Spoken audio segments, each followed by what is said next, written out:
What is up, everyone, and welcome back to The Biblical Hitman. I'm your host, Steven, and we have a lovely guest for the show yet again. And before we get to her and where you can support her and all of this, folks, be sure to support the channel that you're watching right now. Make sure you hit that subscribe button on YouTube and like the show, share it with your friends, and drop a comment about the episode. Drop a comment down below.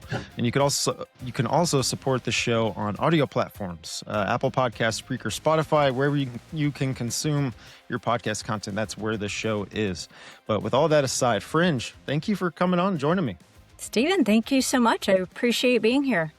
Yeah. And I've seen you on other shows, and I'm just very blessed to have you on my show. And I'm excited to kind of get into your story a little bit and some of the experiences that you have with all of this UAP UFO phenomenon stuff. And I wanted to get your perspective on a lot of things. So for the audience that may not be familiar with your work, could you just tell us a little bit about yourself and where the folks can support you?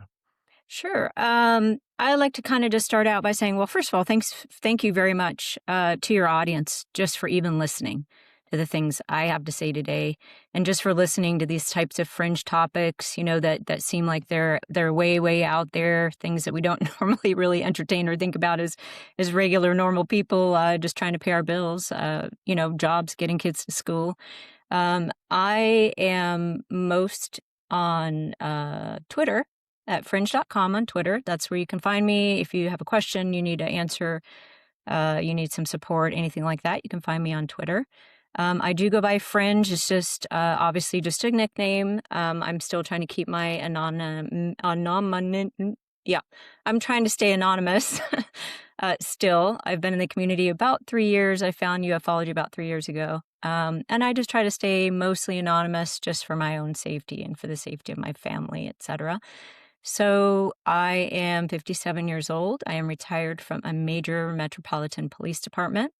Been married for about 28 years to my husband, also retired from a major metropolitan police department. I'm just a regular person. I'm a wife, a sister, a daughter, a grandmother. And I like to throw in there that I am not under the care of a psychiatrist. I'm not on any mind-altering drugs or medications. I rarely drink. I'm not even on an SRI.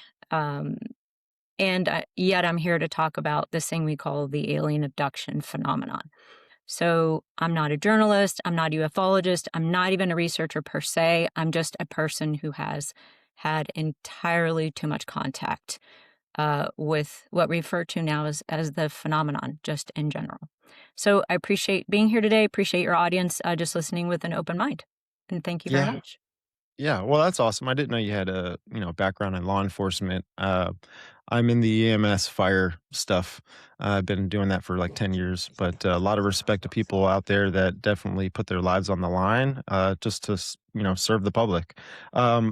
So what got you into all of this, would you say? What got me into all of this is just my own personal experiences. So I've had a lifelong experiences with what we call the phenomenon. So when I really think back to my childhood, I realized my first experience, I was about 3.5 years old. And I characterize most of my experience with the phenomenon as supernatural or paranormal. And I think a lot of people don't understand really the overlap between the supernatural, paranormal, and the actual alien abduction phenomenon. And I spent most of my adult life dealing with shadow people and being attacked by shadow people. And then when I got a little bit older, I was over 50 years old when, after some interesting circumstances that involved the New Age, by the way, I cannot recommend. If you haven't already gotten into the New Age, or if you are into the New Age, please don't do it. I started becoming more and more conscious during experiences that appeared to be related to the alien abduction phenomenon, like the hybrid breeding program. And when this was first happening to me, I was in denial. I didn't want to accept it. I didn't want to believe it. I really just kind of pushed it off and thought this can't possibly be happening for a variety of reasons. And as it just became more and more conscious during these experiences, there were times when I was waking up to full consciousness. Like I have woken up on the table as awake as I am right now. And it got to the point where I just couldn't deny it anymore. And I really had to wrap my mind around it. And so after this was 2023, I had some extremely traumatic experiences with the phenomenon. And right about March or April of 2023, I found myself somehow on Twitter after having not been there for many years. And I found this community on Twitter called UFO Twitter. And it was full of a bunch of people talking about aliens and UFOs and even sometimes alien abductions and just a lot of different topics related to ufology. And it was like a godsend because I finally found other people who were talking about this thing that was happening to me. I realized there was a lot of other people out there and a lot of other people talking about this. So it was like coming home. So it's a community where we're dysfunctional. There's a lot of crazy stuff happening, sometimes some drama, but it's also can be life-saving, literally, for a lot of people. Yeah, yeah, no, definitely. I've seen myself not I play no role in the circle, the UFO community on X, but there is a lot of information being put out. And there's a lot of people that are covering, I'd say, like the mainstream information that's going on and stuff. And it's everyone wants to figure out more answers pertaining to the UAP and the UFO phenomenon. I mean, specifically too, like the abduction phenomenon. Do you think this is a physical thing and spiritual?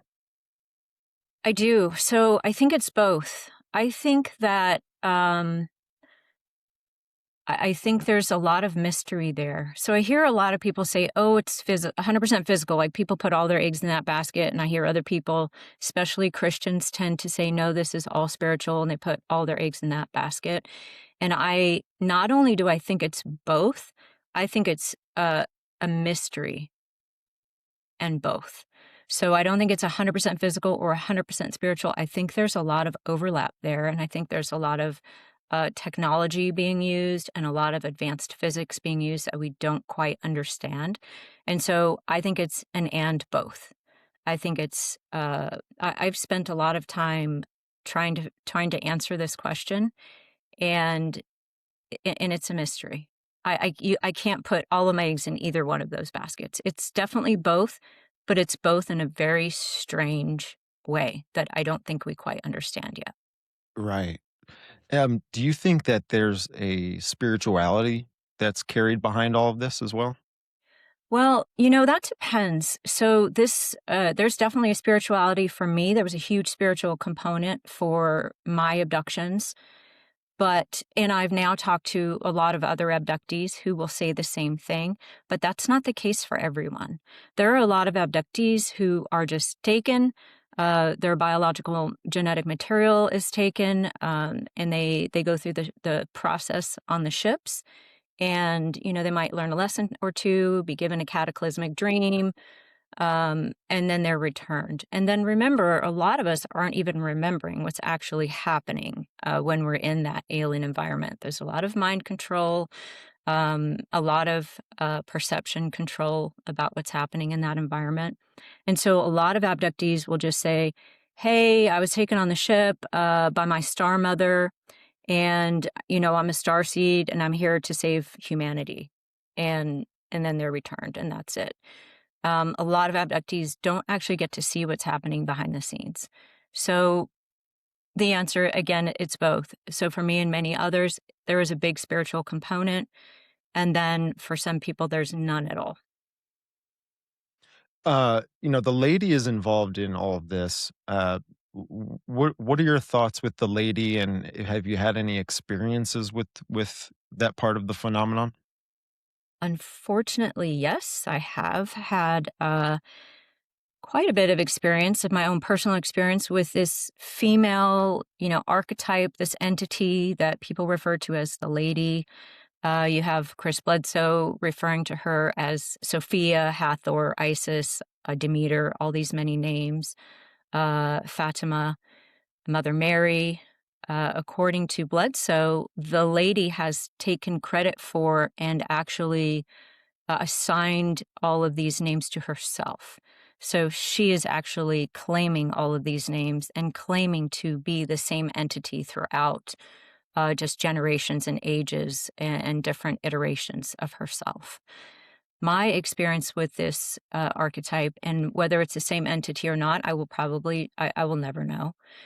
But I was in the shower one day, and let me back up a little bit. When you look at Chris Bledsoe's story, Chris Bledsoe says, I cried out to God, but instead I got UFOs, right? And that's my story too. I was in a bit of distress or despair type situation. I was in the shower, wide awake, sometime in the evening, and I was not in any altered state whatsoever. I had not used any drugs, no hallucinogens. I'm not even on an SSRI. And the lady, I was actually praying, and the lady downloaded herself into my body. So I got a visual of snakeskin sloughing off of my body, and at the same time, a beautiful blonde woman downloaded herself into my body. And the first thing was like almost like, whoa, wow, kind of a reaction. And then I immediately thought, oh my gosh, did I just download an alien into my body? And I don't know why I had that thought, but that was my first thought, second thought, that I just download an alien into my body. And this entity, actually, I could feel her just almost like a software program running in the background. She was quite forward in my mind and in my consciousness for about 3 days after this bizarre download. And you could even call it a possession. Sometimes I just say possession. And after that 3 days, she continued to influence me.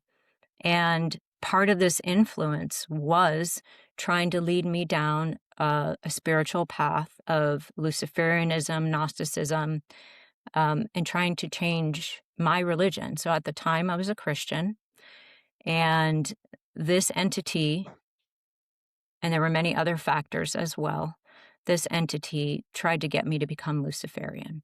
And so it's interesting to hear Bledsoe calling his entity Sophia, and hearing him talk a lot.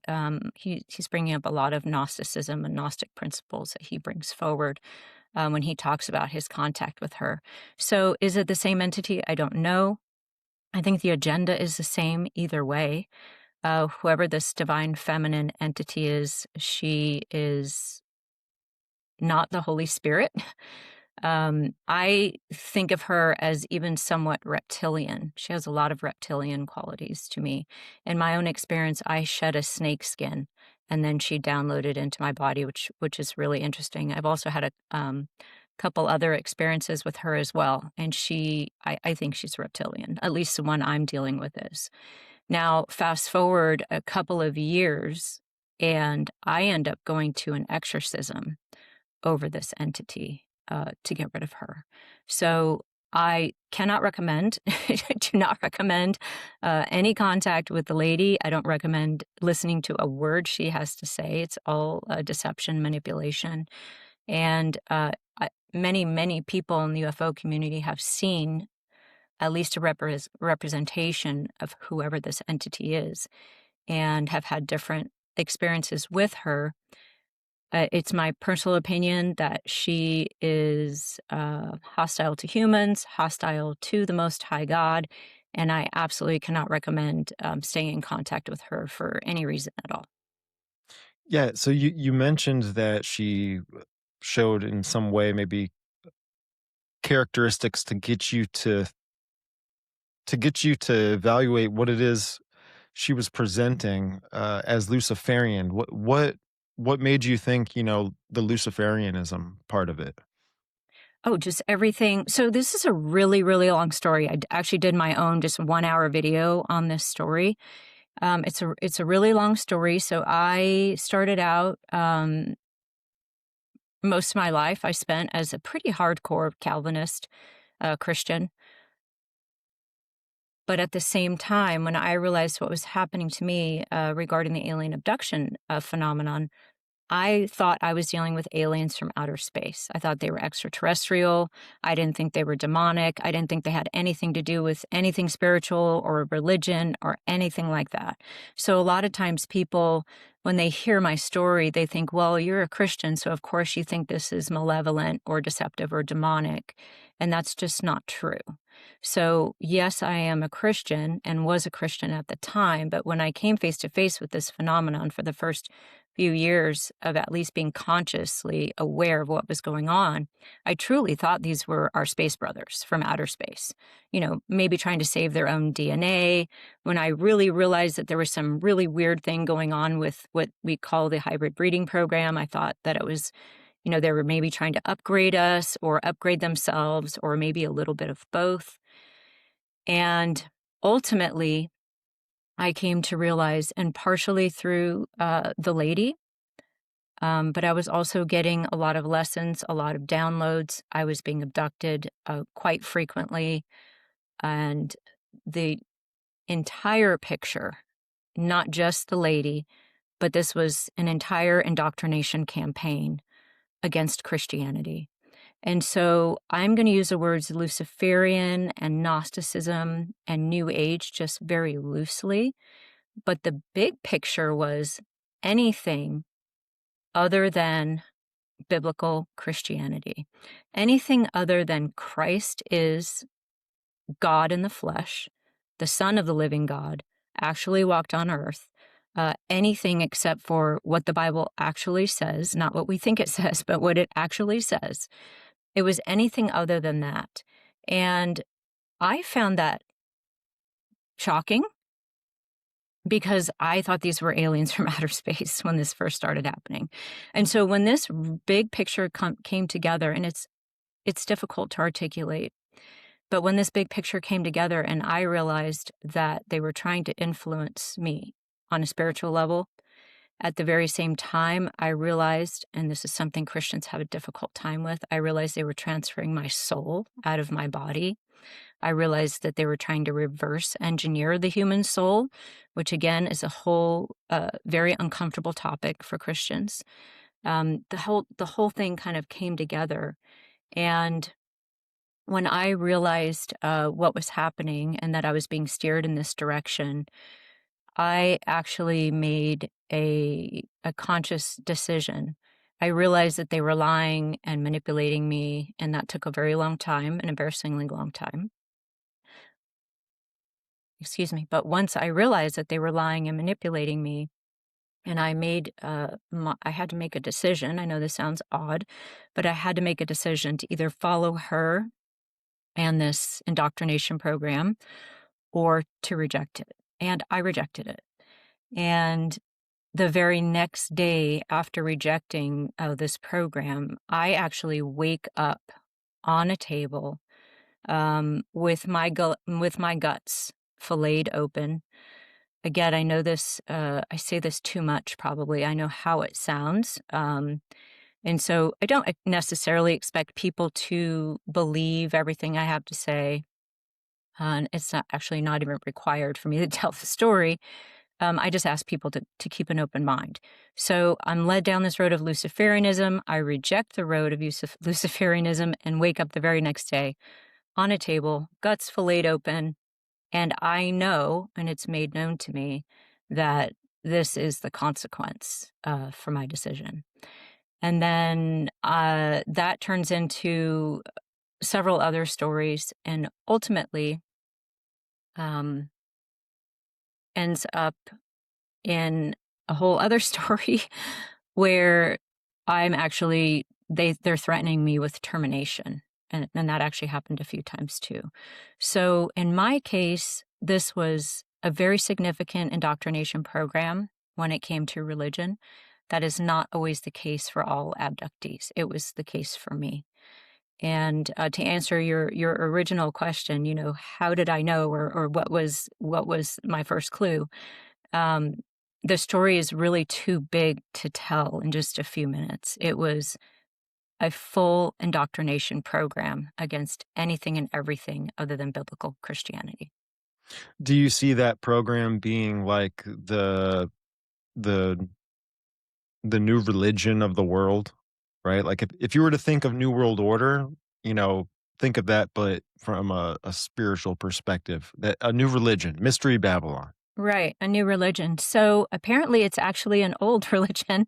Right. So being a Christian, again, I was a Calvinist. I had read about a lot of other religions, but for whatever reason, I was not aware of Gnosticism or Luciferianism. For some reason, I didn't ever really make that connection, or I wasn't really exposed to that material. And so when this came at me, which by the way started with the New Age, um, it really took me by surprise. And what they try to do is they try to repackage Christianity and and really turn it into the New Age, which is just a stepping stone to Luciferianism and Gnosticism. So what I see happening now today is, I think what's going to happen, because we have, the Vatican reaching out to experiencers, and they're starting to talk about baptizing aliens, and they're starting to make some changes to their doctrine. I think what's ultimately going to happen and is these so-called aliens are going to show up and tell us they're our creators, they created the world religions, and everything is just leads to the same place. So, you just have to be a good person and raise your vibration and elevate your consciousness and kind of all come together under one umbrella, really, of religion. I personally think this will be led by the Catholic Church, but I have no evidence of that other than, anecdotes and stories that I hear. But I think that this is an old religion that will be repackaged and that we'll all be expected to kind of come together under this new umbrella. Whether this happens in our lifetime or not, I don't know. But I think that ultimately that's where we're headed. So I know that there's like multiple races of ETs, right? Because people have had different experiences seeing, different things. Do, uh, do you think there's a connection with the lady and the ET phenomenon? Well, I do think there's a connection. I don't see how we can actually separate those two things. And even if you look at Bledsoe's own story, he starts out with an abduction, like with a regular, average, everyday abduction, missing time, seeing, these orbs in the sky. He is taken onto a spaceship. He's terrified. If you listen to his regression, he's absolutely terrified. He's paralyzed. Um, his son is paralyzed. His son is terrified. These creatures who do resemble grays with red eyes follow him home, torment his family. And I'm just paraphrasing Bledsoe's story. He's the best one to tell it. But by just the appearance of it, is he's an abductee and he's being tormented by grays and shadow people for years. So much so that one of his sons actually leaves home. I think there's an account of his wife being pushed in the kitchen by some kind of shadow entity. And then suddenly the lady shows up after many years. She takes credit and claims ownership over the phenomenon that happened to him. She says, I am responsible for everything that's happened. All of these entities came in my name. I'm responsible for it. When you were on the ship, you made an agreement with me, and you need to fulfill your end of this agreement. And so the agreement that he made, and his job now, is to tell everyone that the phenomenon is benevolent. So we know on the surface that that's simply not true, right? It's not true. Even if only 10% of the abduction cases, only 10% of us are remembering the horrors that happened on the ships, at least 10% of the phenomenon is not benevolent, right? And so she's telling him he's made a bargain, that she sent these entities herself, and that he needs to fulfill his bargain, and he needs to now uphold his end of it, which he's doing splendidly, by the way. So I don't think we can separate it. I don't think we can separate. I mean, I think I heard L.A. Marzulli or something talking about the Fatima and how there were actually UFOs seen on that day where we have the lady. presenting herself. So for many, many reasons, I just don't think we can separate those two things. Not the first being she's made her own claim to it. Right, right.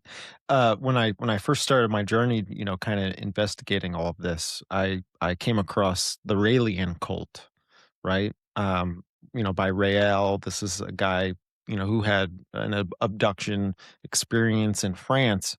But when he's describing the beings, he described them as, like a gray, right? Typical gray almond shaped eyes with long hair.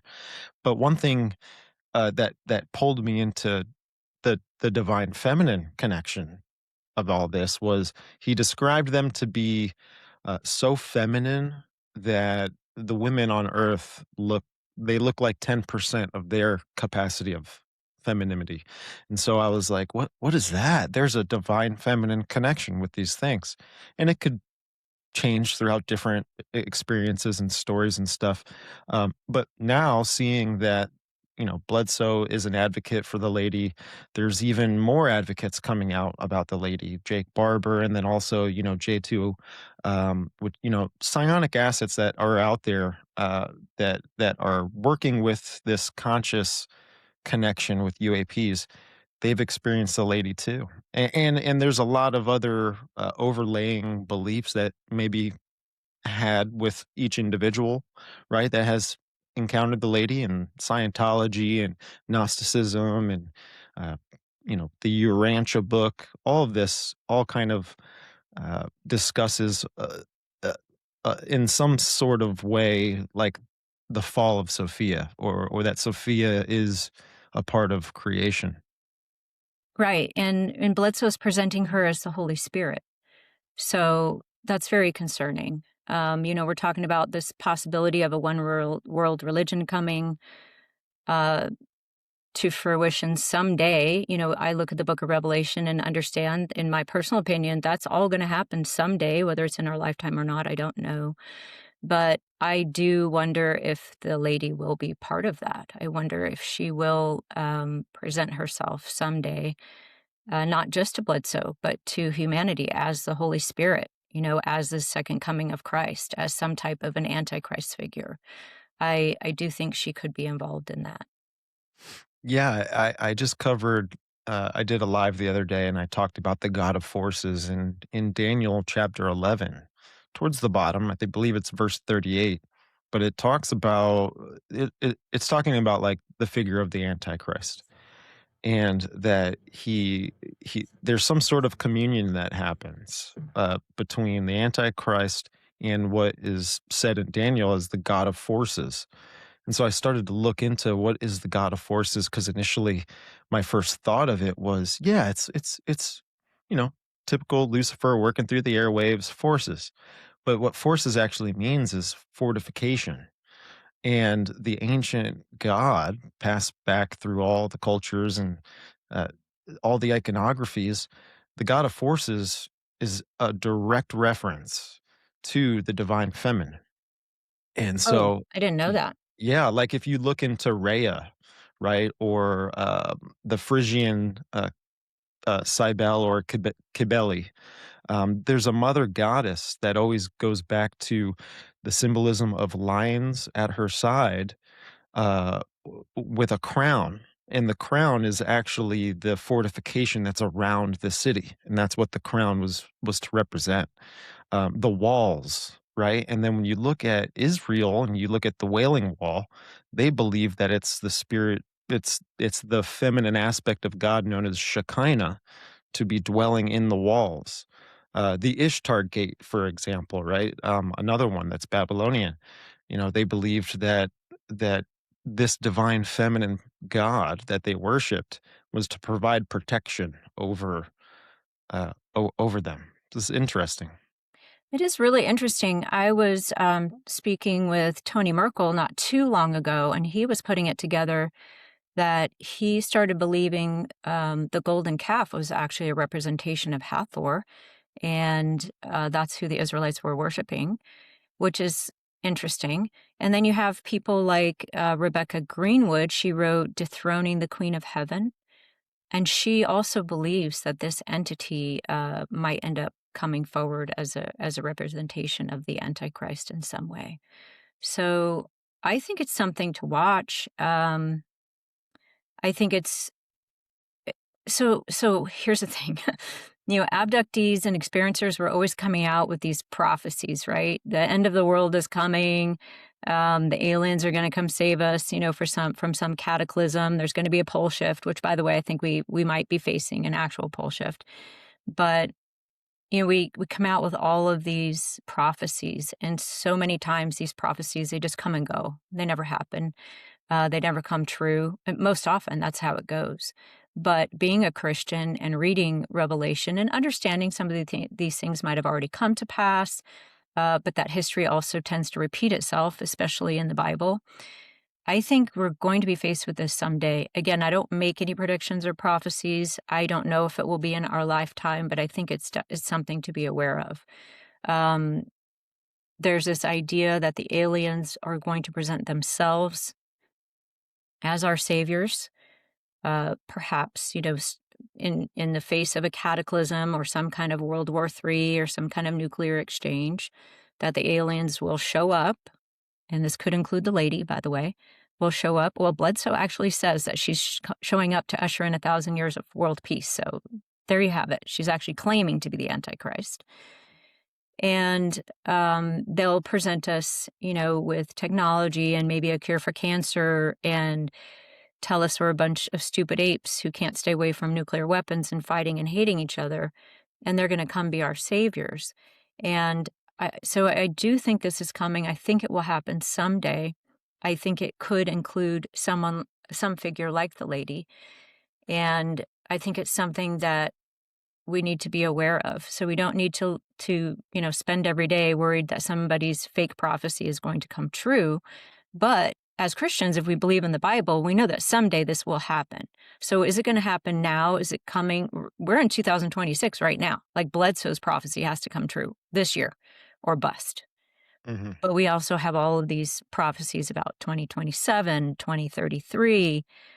We have Intel community talking about 2033, 2036, upcoming cataclysm, upcoming pole shift.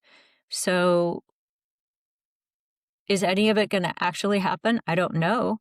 But I think that we should be aware that it's a possibility and be ready for it if and when it does happen. Yeah. Do you think like these whistleblowers and the group that's presenting a lot of this stuff to Congress and to move it to the Senate and all this, do you think that they're reliable? Like, do you think that it's credible what a lot of these whistleblowers are saying? Just as a group, I think a lot of it is credible. I think as a group, without bringing saying any one person's name as being credible or not credible, I think as a group, a lot of the information is good. I think that most UFOs we see, it's human tech, and it's our own human advanced tech. It could be from an adversary, it could be from us, and very, very little of what we see, if any, what we see in the public, even the stuff that's brought forward as anomalous, is actually from non-human intelligence. I think most of it's ours. And I think that this era of disclosure is largely an effort to reclaim our own technology from, various private corporations. But at the same time, we have to ask ourselves, well, where did they get this technology? And then you start getting into all of the occult rituals that have gone on. You start getting into the Jeffrey Epstein thing. You start getting into the exchange of human blood and energy for technology and for knowledge. And it gets pretty dark after that. So when we actually get into real NHI technology, it's a whole other level from what we're seeing just flying around in our skies, which is mostly ours. Yeah, yeah, I agree with that. And one of the congressmen, Burleson or something, he just went on Jeremy Corbell's show, Weaponized, right? With I forget the co-host. I should know his name. um, George Knapp. but George Knapp, yeah, George Knapp. Come on now, like everybody knows George. Uh, you know, they had him on. He was talking about basically him going and again, I don't know if this is alleged or not, right? Like, it's a very touchy topic that he wants to talk about, but he in the interview said that there's a division of science that we know nothing about, pretty much, and this probably is alluding to how these things operate, at a technological level. What do you think's involved with the craft and giving it the abilities to erratically move and all that? I don't know. I don't know what's giving it its abilities. What I can say is there's some abduction research and there are some other reasons to believe that the actual NHI tech, the real stuff, is at least partially being powered or animated by something they're getting from us, from the human soul, the human consciousness. We have some type of an animating energy within us that they're siphoning off and using to animate their ships. And so if you come in contact with an actual uh, real ship from the NHI, they're very different than our human tech. Now, I don't want to say that we have not yet gotten to the point where we have some ships that are being controlled by consciousness, by the way, because I think we are probably there already. But the NHI ships are, I'm sorry to back up. On the human side, it's probably largely AI driven. But the actual NHI ships, the alien ships, have a quality to it where it seems that they have been infused with consciousness and that they might even be getting it from us if you look at some of the abduction research. So that's super creepy. And I think that's kind of what separates the technology, at least one thing. I'm not a physicist. I don't know how they're doing what they do. Right. I have operated some of this technology, or at least that was the appearance of it, or my perception that was happening at the time. And operating the technology feels very much like being out of body. And it's very similar to being out of body, using consciousness to actually fly the tech. And so I think there's a dividing line there between their tech and ours, and I think what we have is just child's play compared to what they're capable of. But to answer your question, I have no idea how they're doing what they do. Right, right. I always go back to the Jake Barber story in that when he was 20 miles out from, picking up this package, right, that he was to cargo and get out of there pretty much with a helicopter, he was wrapped up in this divine feminine presence. He compared it to love. He compared it to all of these things that we've seen with people having the same, the experience with the lady. Um, what do you what do you think this technology is able to do if it's able to consciously connect to, individuals? Well, it can. That's what they do. So any entity, you talked earlier about all these different races and all this kind of stuff. I throw them all into the same basket. They're all working together. They're all on the same team. All of the entities have the ability to manage our perception, and that includes managing our emotions. And the technology can do this too. So in Jake Barber's experience, he experiences this divine feminine presence. It's just technology that infused him with those feelings. And I saw a video, and I think we have to. This has to remain on the table as a possibility. I saw a video from I think his name is Jamie Walden the other day. He Mhm. was on either Blurry Creatures or on Tony's show, and he's claiming that was our technology. And I think that has to stay on the table as a possibility. I think we've come that far that we can use technology to do this very same thing. So this is what they do. I don't know how they're doing it. I can tell you that I have experienced entities appearing as one thing, and when I'm not quite buying it, they'll just change their appearance and they change it into something else. They are able to send you the energy signature, a false energy signature of someone you know and love. They're able to send us false emotions.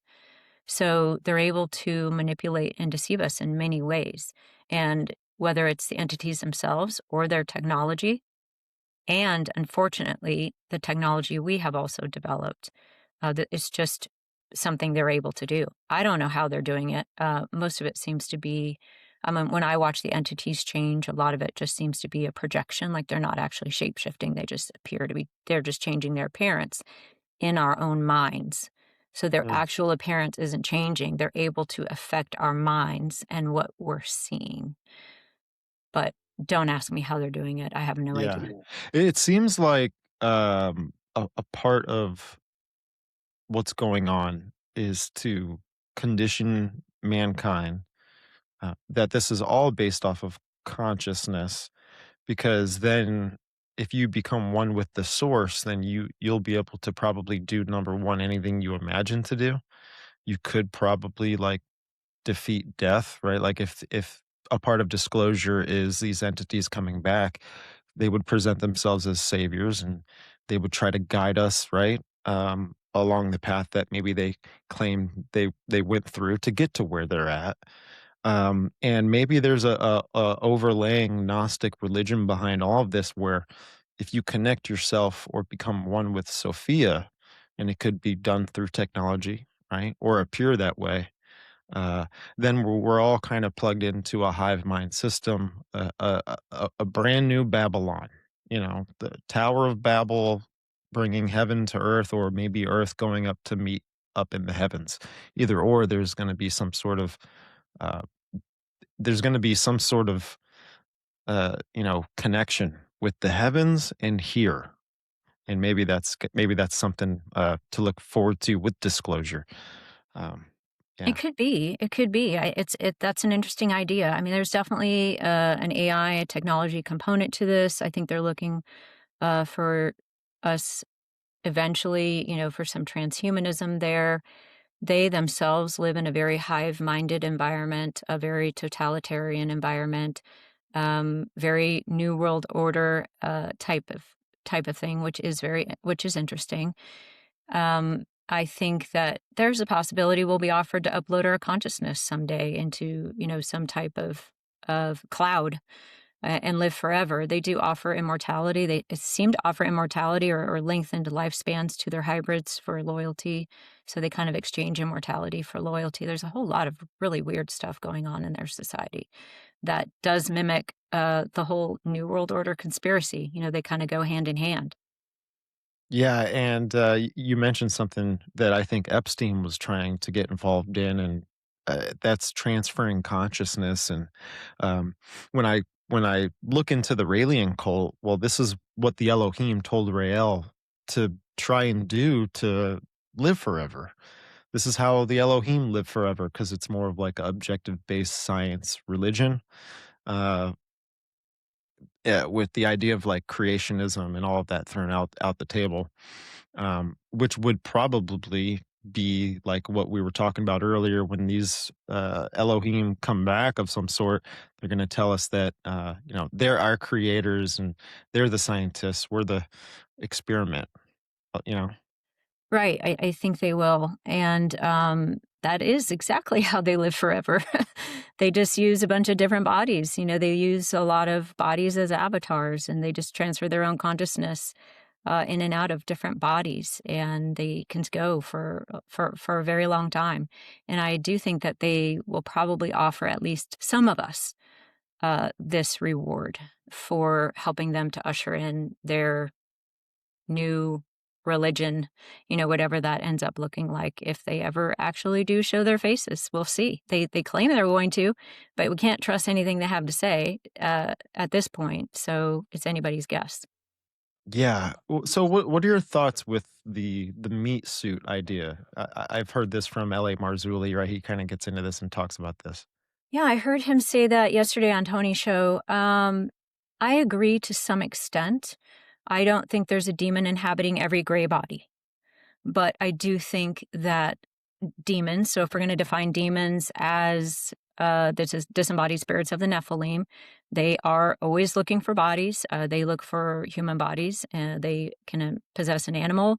They can possess technology, perhaps. That might be what's coming our way with the AI that's coming out.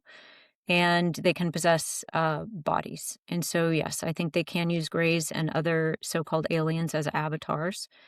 Um, I have experienced a reptilian entity claiming to be Baphomet. So I agree that they can be used as avatars and are used as avatars. But I don't think that every gray alien encountered by especially abductees is a demon in an avatar body.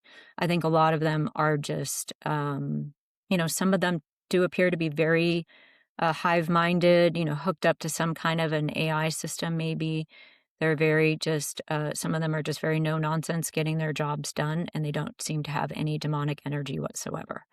So I think, again, it's one of those cases where it's both. I think there Hmm. are grays being grays, and I think there are grays being used as avatars for demons. Gotcha, gotcha. And so you said you had a experience where one of these things appeared as Baphomet? That is a long story, yes. So the That's story wild. the story, that I told just briefly a little earlier of me choosing Christianity, which is its own story too, and waking up on the medical table with my guts open, um, that entity, that was a reptilian entity, but to your point, it was claiming to be possessed by Baphomet. And so, again, so I've experienced a lot of reptilian entities in my experiences. Not every abductee sees reptilians. I do. And in one specific case of me waking up on the table, this entity claimed to be Baphomet. And I did mention earlier briefly, I went to an exorcism in early 2024. And there was an entity who looked very much like the entity I described as a reptilian entity inhabited by Baphomet, that was seen by other people in my exorcism. So not only was the lady seen in my exorcism, this entity claiming to be Baphomet was also seen during my exorcism. So we have demonic entities possessing these aliens. Um, but again, I've also encountered the reptilians without being possessed by an entity. They're just being reptilians. Yeah, So again, I think it's a and both type thing. right. Um, so have you seen the Disclosure Day trailer? I've seen part of it. I've Part of seen it? part of it. I don't think I've seen the whole thing. It's very fascinating because I think it's gonna be very revealing, and I think it's already shown so many tells. One of these things is that, the the phenomenon is using humans to avatar, as an avatar so that they can walk amongst us. What are your thoughts with them camouflaging into society, and do you think that they are amongst us, undetected? I do. I mean, I think so. I do. I think they can do it in multiple ways. So I think that humans can be possessed by these entities. I myself had the lady literally download herself into my body and run what felt very much like a software program, influencing me in many ways, looking out of my eyes. And then at the same time, there appears to be a hybrid breeding program going on the ships. And they appear to be creating hybrids that now look very human. I'm not sure you would be able to tell one if you saw one. And they are supposedly putting these hybrids right on the planet. And if you look at David Jacobs' research, he's been saying this since the 1990s, 2000s. And so add, 10, 15, 20 years to that and ask yourself what's happening now. So at that time, his research showed that they were putting these hybrids on the planet. I'm in touch with an abductee who worked with David Jacobs. She is still experiencing abductions with hybrids. And this is what it appears they're doing, that they're actually putting hybrids on the planet. So I think it's a multifaceted issue. I think they have, plan A, B, C, and D, and I think they're doing all of the above. So yeah, Yeah. I do think they're here. I think Now they're do you looking do you upon think us. this is like the relationship that the government has with these non-human intelligences or anything with the phenomenon? You think this is like the deal that they have, possibly? It's kinda what I'm thinking, maybe.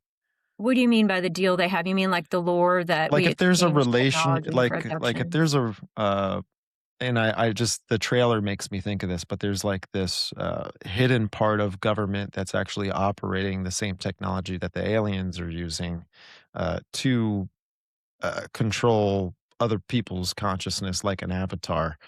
Um, and you're getting at least a feel in the environment of the UAP space that there's like this dark, hidden kind of part of government that may have a relationship or a deal with, you know, non-human intelligences or the phenomenon itself. Kind of like that they're working together for I don't know whatever they can agree on.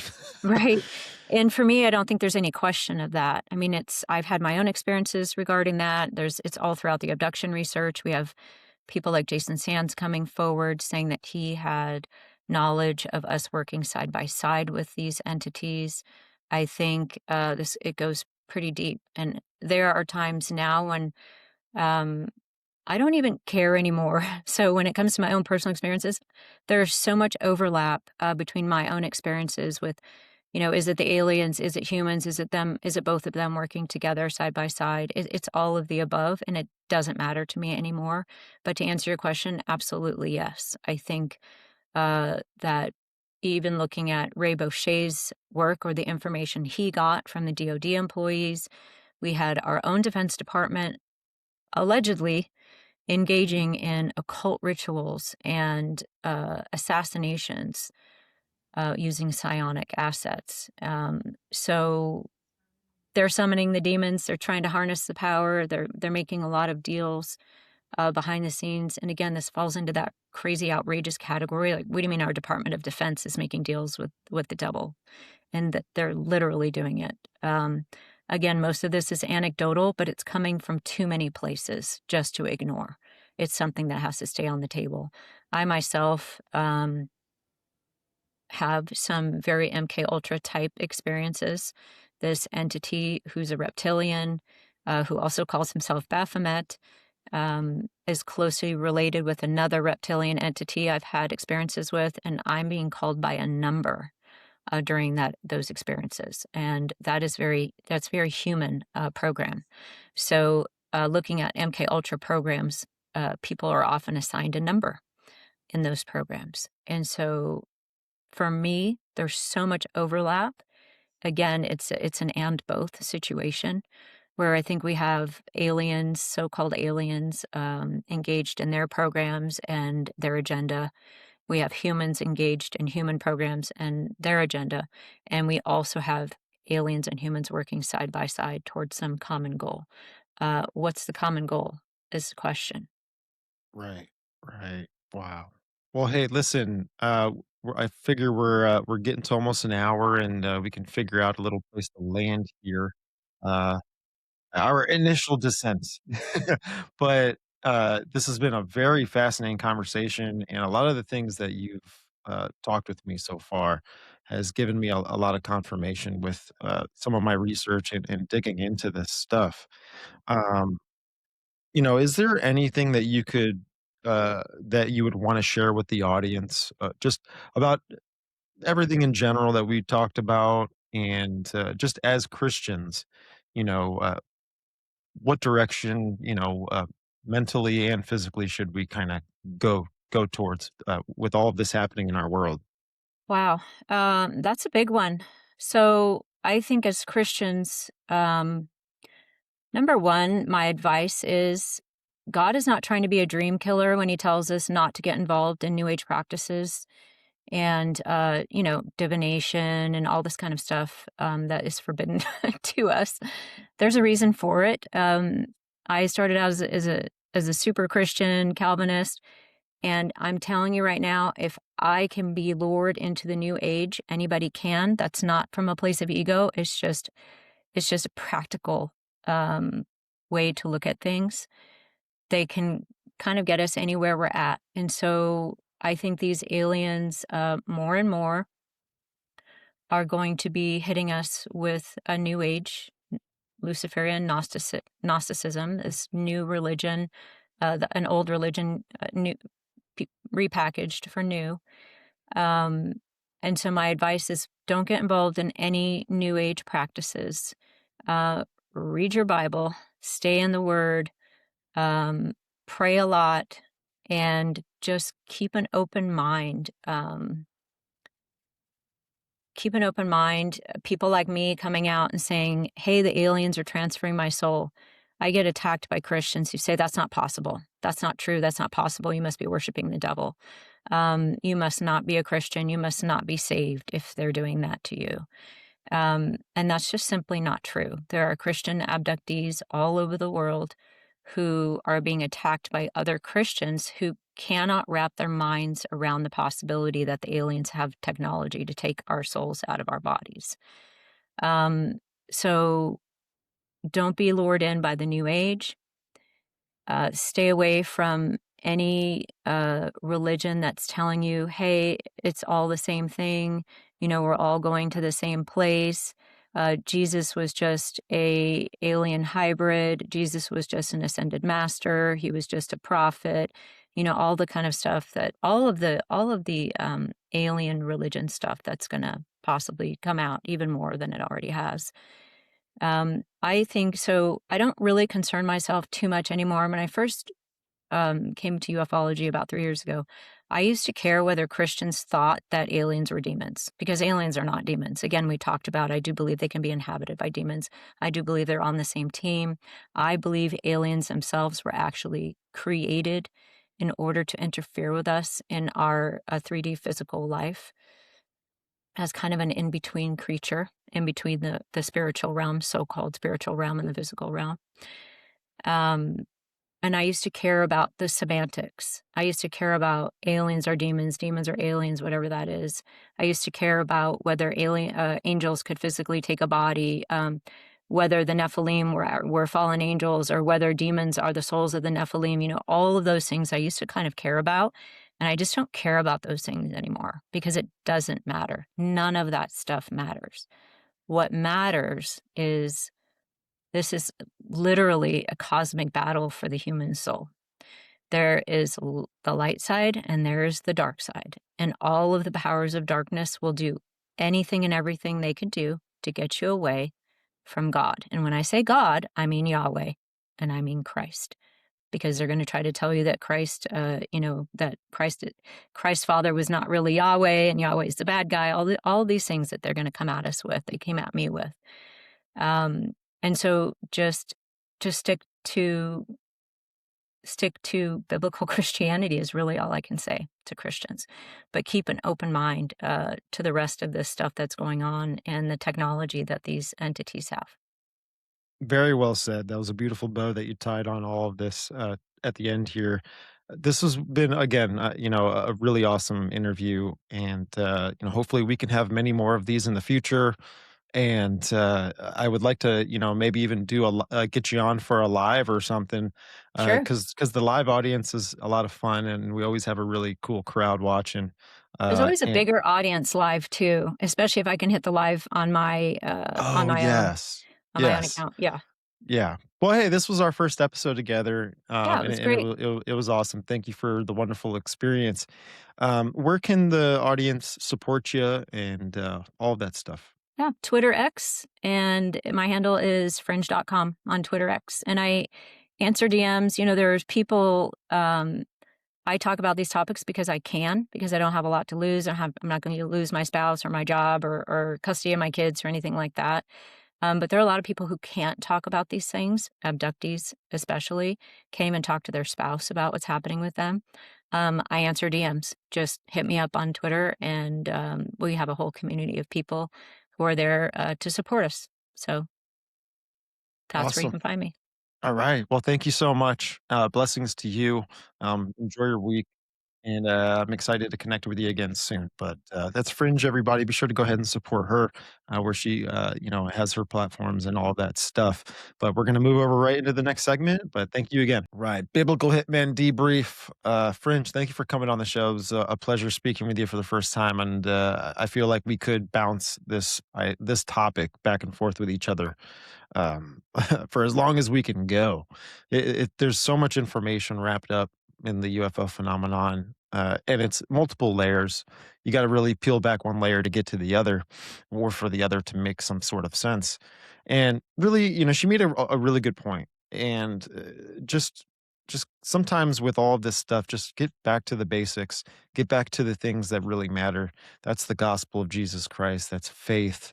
That's your relationship with God, especially through the times that we're operating through. I mean, the times are very interesting, and it seems to be something that is escalating rather than in any kind of de-escalation. We need to really equip ourselves with the Word of God. We need to really start to study the Word of God and work on our relationship with our Lord and Savior. With all of this stuff happening, we got into a lot of the the main connections with the UFO stuff, in my opinion. The lady, the tech, and the operators of this stuff. The abduction phenomenon can be debated between multiple parties, but the idea is that with what I'm starting to lean towards is that it is both. It's a physical and a spiritual thing, and there's really no area. I mean, there's more area in between to bring both and blend those ideas together, because you can't, like, separate the 2, and it's it's a phenomenon, right? That we're dealing with things, that are a part of, God's creation. When you see Job and you see that the angels were there, before even the foundations of the world were created, the heavenly beings were there. And we're just trying to kind of make this, uh, we're trying to have this make a little bit more sense through what we're seeing, even just at a public, political level, right? I mean, what's disclosure going to look like to humanity? And that's where I think it's not more of a disclosure day, but it's more of like an enlightenment day. It's almost like when disclosure happens, this could be the new knowledge or the Luciferian doctrine that then brings the whole entire world together. I think what we're seeing too is just another Tower of Babel moment just before the Antichrist kind of comes and takes his throne. And eschatology can go multiple ways. People have their opinions and their different beliefs of where they think we're at and this, that. But Satan's plan is always the same. And Satan is not an original creator. He takes the work from other people and he uses it, right? And I think he steals a lot of the ideas from God. And it's like that kid in school that always wants to copy your homework before it's due in the morning. I was one of those kids. Just kidding. I mean, sometimes I was. But, that's what's going on here. It's very interesting too that Bledsoe, we got into his story a little bit, and he, again, like Fringe said, he does really say it the best. It's something that happened to him. I think what was happening to him definitely is true, probably to a certain extent, right? Because the human mind and remembering things doesn't always work like we think. But I think there's something with the lady, and the audience knows there's something with the lady. We've covered it on the show countless times, and it's a topic that's not going to go away because I think it has something to do with what's coming in the future. And I think that the lady is going to have some sort of involvement with Antichrist and the worship of this this Christ, this God, that this imposter that's coming to mimic himself as the Almighty. It's going to be a wild ride. It's going to be a wild ride, and I'm here for it. We're going to cover as much as we can. I'm going to do more research and try and investigate into some of this stuff more and more. I think this is where God wants me, and he's going to use me. So I'm glad that you folks are here along with me for the ride. It's going to be a journey and it's going to be bumpy. So hang on tight. But folks, hey, listen, if you're still hanging out with us, you want to support the show, be sure to hit that subscribe button, like the show, and share it with your friends. You could also check the show out on audio platforms, Apple Podcast, Spreaker, and Spotify. But pretty much anywhere you can consume your audio content, that's where the show is. Also, if you like the show, be sure to leave a review, drop a comment, and share it to someone you like. I don't know. But thank you for joining me tonight. I hope everyone has a blessed day and week, and we'll see you next time.